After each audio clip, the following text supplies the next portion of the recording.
Assalomu alaykum. Hammaga juma yo'q muborak bo'lsin.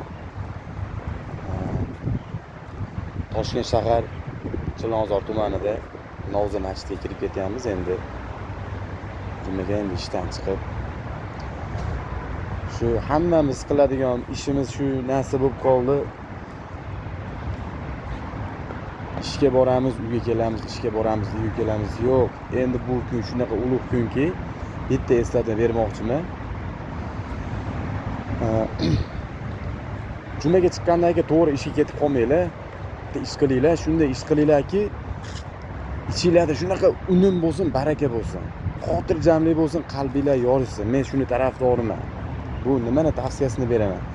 Jumadan chiqinglarda, uzoqda yashaydiganlar, ota-ona, jigarbag'ir, opa-singil, aka-uka, shulardan birma-bir xabar olinglar. Telefon qilinglar. Imkoninglar yetgan, qurbinglar yetgan borib bir dunyo bozorlik qiling. Ko'p emas, naborot oz. Iloji boricha ular ko'piga loyiq insonlarda. Bitta bugun xabar oling. Shunaqa maza qilasiz.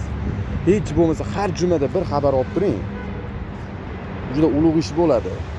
Do'st birodar, qo'lin qo'shnilardan xabar oling, yaxshi bo'ladi. Jumadan chiqib to'g'ri ishga ketib qolmang. Qani endi bu gapimga kim negativ fikr bildiradi-yu, kimlar ma'qullaydi, ko'rib olamiz. Bu faqat insonga faqat foyda keltiradi. Sog' bo'linglar, o'zingizlarga ehtiyot qilinglar.